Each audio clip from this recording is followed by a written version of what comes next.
Hello, listeners. Today is February 25th, 2025. Welcome to Voiceover Work, an audiobook sampler. Where do you listen? Today is the 25th of February, 2025. Are you tired of the same old small talk with strangers that never goes anywhere? Want to learn how to quickly form deeper connections and make meaningful impressions in your conversations?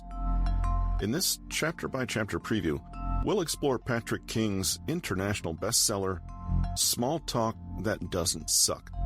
Stop talking about the weather and start making real connections. Discover how to avoid interview mode, awkward silences, and useless topics while mastering the specific guidelines and prompts to keep people engaged. Learn about using interruptions as conversation tactics, storytelling techniques, and asking amazing questions that lead to rapport and friendships. Whether you're an introvert, shy person, or simply looking to improve your social skills for dating, work, or personal growth, this book offers valuable insights and practical advice. Join us in exploring the art of captivating conversations and unlocking the power of authentic connections with Small Talk That Doesn't Suck by Patrick King. Get your copy today and never struggle through boring small talk again. Chapter 1. Laying a Good Foundation. Have you ever heard someone say, "I love small talk. I can't get enough of it"? Probably not. And yet, small talk is actually one of humanity's greatest inventions. Small talk lowers risk while maximizing the chances of understanding and enjoyment. Small talk helps us connect with minimal fuss and hassle, and makes sure that those initial interactions with a stranger are as rewarding as they possibly can be. Small talk is like a key, and it opens doors to more interesting conversations, more authentic relationships, and a life with far fewer misunderstandings. This book is not just about surviving small talk or finding some clever hacks to help you avoid it. Instead, we'll be looking at ways to embrace and maximize this peculiar mode of interaction so that you genuinely can become that person who loves small talk. In the chapters that follow, we'll be looking at the deeper attitudes and core beliefs that will actually empower and inspire you in social situations. We'll look at all the principles that will help you work with conversational energy and flow, lean into real curiosity for others, and show up in conversations as the real, unique, and vulnerable person you are right now. We'll also consider in some detail exactly what you say, when and how you say it, and what to do when things don't quite go to plan. You may not feel much love for small talk right now, or indeed any form of social interaction. Nevertheless, my hope is that by the end of this book, you will have found a renewed sense of appreciation for all the possibilities this art form can offer. And conversation is most definitely an art form. Awkwardness is not a bug, it's a feature. What's the number one reason people hate small talk? That's easy. It's awkward. It's cringy and embarrassing and super uncomfortable, right? I'm here to tell you the good and the bad news. The bad news is that awkwardness really is an obstacle to enjoyable, easy conversation with others. But the good news is that it's a psychological obstacle, one that can be overcome. Most of us could stand to connect more with those around us and have deeper and richer relationships with the people who are already in our worlds. We may recognize the desire to have better relationships and to connect more freely and comfortably with others. But the barrier to entry just seems way too high. We may look at the prospect of engaging with strangers and think, that's too much hard work. It's just not worth it. The first major mindset shift to make, however, is knowing how to honestly acknowledge awkwardness, to understand what it is, and to know how to communicate anyway.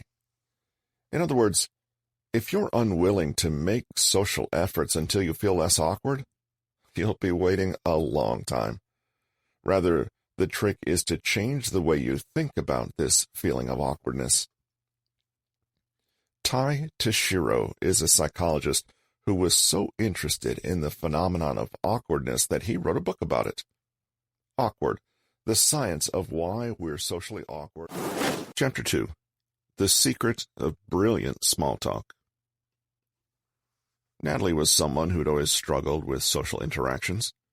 So when she received an autism diagnosis later in adulthood, a lot of pieces suddenly fell into place. The trouble was, Natalie found that the diagnosis actually made it harder to connect. She'd always felt different. Now she had concrete proof that she really was.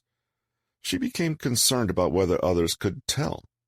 She became obsessed with finding tricks and shortcuts to help her pass as normal and ensure that nobody could make out how difficult she found everything. This plan only backfired. When Natalie met new people, she was so nervous about how she appeared to them that she quickly became overwhelmed and acted even more awkwardly than she normally would. It got so bad that Natalie soon felt like giving up altogether. She soon had the attitude that she didn't care anymore about pretending to be someone she wasn't. But then a curious thing happened. She suddenly found herself far, far more comfortable in social interactions, enjoying them even. So what happened? Your flaws are small talk material. People often avoid social interactions because they fear making mistakes or saying something silly. They fear looking like idiots, stumbling on their words, or having others notice that they're anxious. Like Natalie, they may genuinely believe that the only way they can become better at socializing is to become less of who they really are. They imagine that success means crafting some kind of perfect mask to put over their real selves so that nobody ever sees their awkward, uncomfortable, unusual selves. The best conversationalists don't hide their flaws, however. Instead, they embrace them. In fact, they have an attitude that does not see flaws at all, but rather simple variations. Being socially confident and having engaging conversations does not mean that we're perfect and untouchable. Instead, it actually begins with being vulnerable. This realization is often very counterintuitive for those who have spent much of their lives feeling like outsiders. Vulnerability involves being open, admitting faults, and sharing hopes, failures, and fears while acknowledging weaknesses. It means being brave enough to lead with your own humanity, exactly as it is and exactly as you are. Our culture often values stoicism, imperviousness, and superhuman success. Our collective model for a super-accomplished extrovert is someone who seems kind of bulletproof and beyond reproach. These are the figures we see conjured before us in the form of glossy celebrities or social media influencers who are almost painfully perfect. They don't struggle, make fools of themselves, or feel bad. They're invincible, and everything is easy for them, right? Actually, this vision is worse than harmful. It's just plain wrong. A 1998 study on interpersonal vulnerability and anxiety revealed. Chapter 3. The Nuts and Bolts of Conversation. In the last chapter, we turned a few common conversation misconceptions on their head. Rather than hiding your flaws, try embracing them. Rather than keeping quiet about your unique beliefs, opinions, and perspectives, share them calmly and confidently. And Rather than getting fixated on good or bad topics of conversation, be flexible enough to talk about anything, because you can if you do it in the right way. The most important part of becoming a better communicator is understanding that how you say things matter more than what you say, and that your attitude and delivery are infinitely more influential than whether you agree with, understand, or like the person in front of you. In this chapter, we're going to take a deeper dive into the actual mechanics of conversation. If a good conversation were a machine, what kind of parts would it be made of? How would it function? What would it look like if it didn't function properly? 4 key elements of every conversation. Therapist Michel Chalfant believes that a good place to start is to try to understand the purpose of conversation. For Chalfant and many other therapists, communication exists primarily to fulfill our innate need for belonging. We talk so that we can connect. Therefore, it stands to reason that if we want to connect as well as possible, we need to get good at meeting people's needs to belong. Now, in the next section, we'll see that there are a few other purposes behind communication, sharing data or solving problems, for example, but even these are indirect ways of meeting our deeper emotional needs, i.e., the need to be seen and heard, respected, included, and validated, as well as the need to belong and have one's contributions accepted. Keeping this ultimate, deeper human need in mind at all times, yes, even when having the most superficial conversations, we can now consider 4 key elements that make most conversations, big and small. We talk to ask, inform, include, or propose.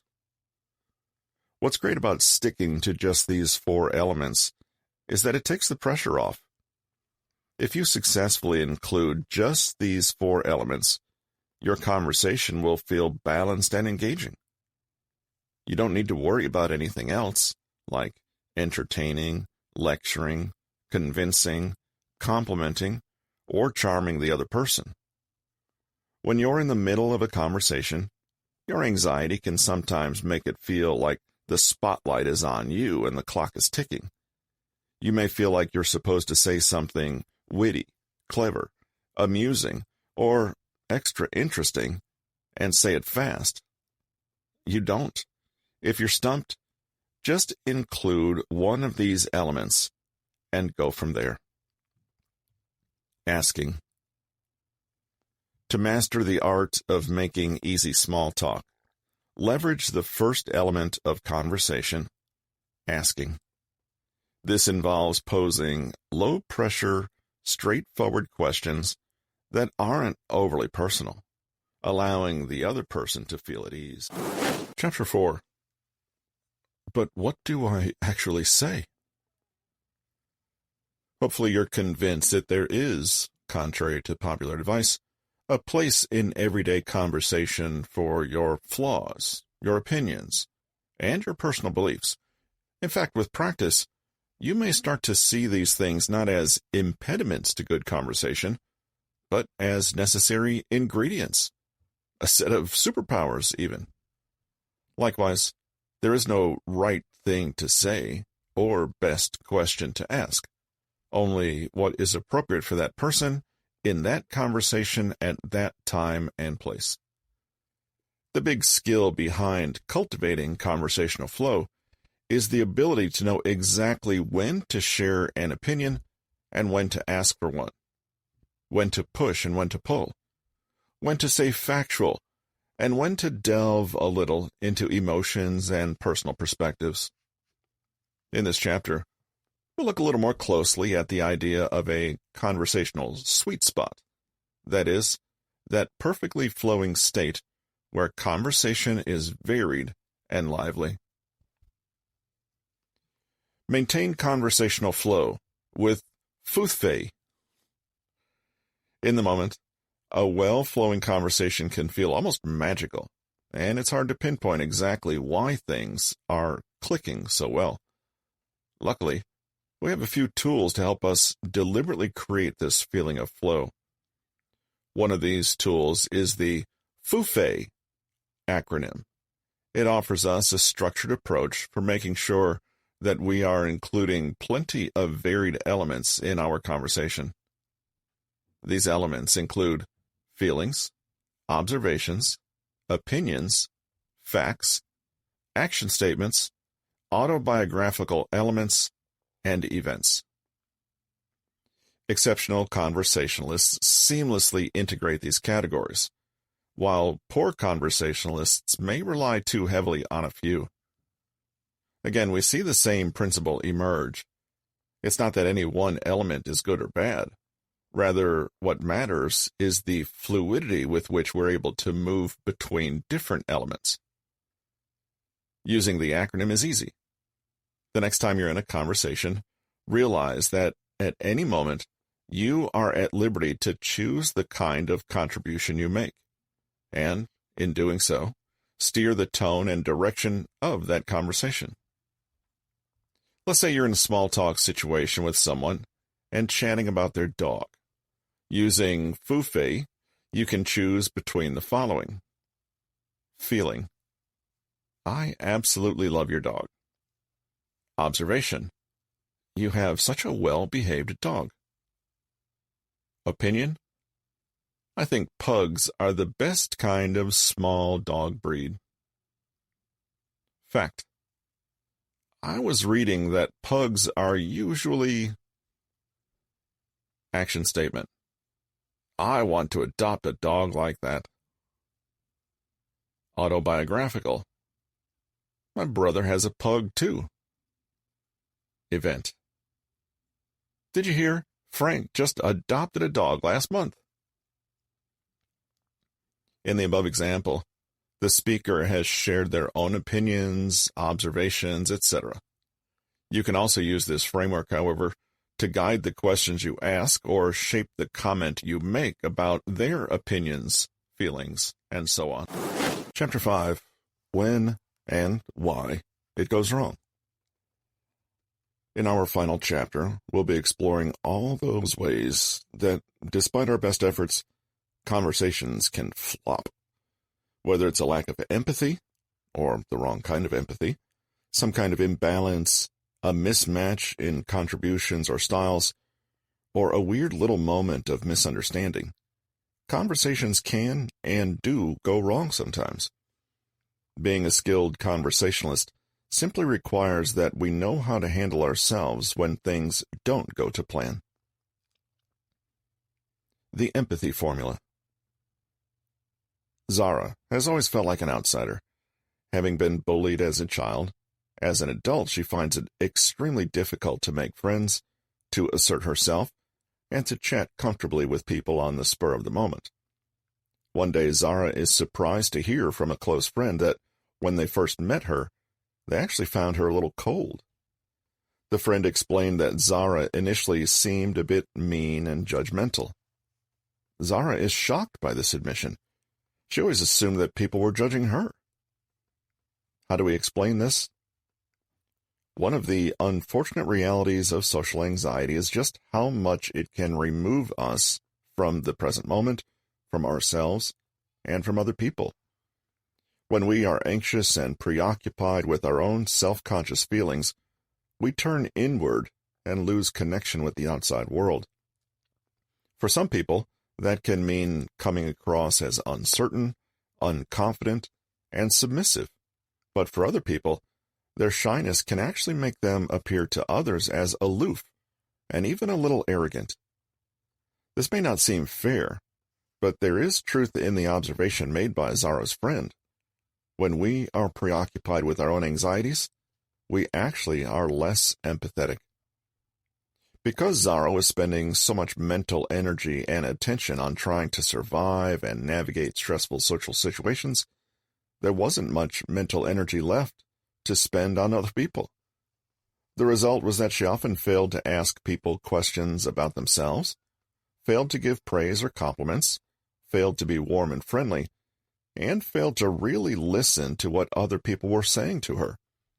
For example, during a Zoom call with fellow students on her university course, Zara remembers how intensely she stared at her own face on the screen, scanning for anything potentially embarrassing, monitoring how she might appear, and trying to act natural.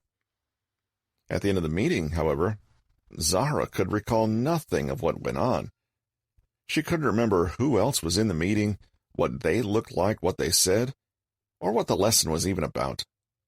From Zara's point of view, she was anxious and hyper-focused on her own stress throughout the entire meeting. But from the other students' point of view, all they saw was someone who was not engaged. The ability to empathize is crucial in navigating conversations of all kinds. It's a skill that requires emotional literacy and self-awareness, and it also requires that we're sufficiently outside our own heads. The reason we begin this chapter with Zara's story is to emphasize that a lack of empathy is not always about being a deliberately mean, uncaring, and unkind person. In fact, we most often fail to empathize properly simply because we're preoccupied with our own drama and are just being inconsiderate. Everyone likes to think that they're an above-average driver, and that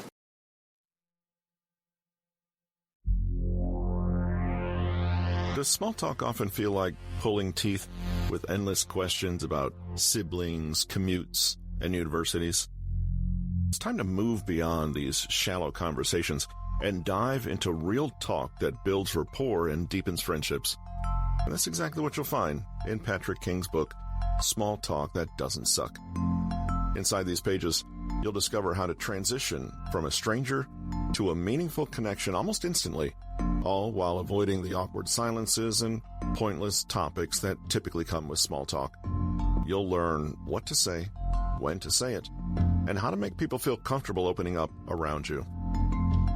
Throughout his writing, Patrick draws on a wide range of sources, including scientific research, coaching experience, and real-life examples.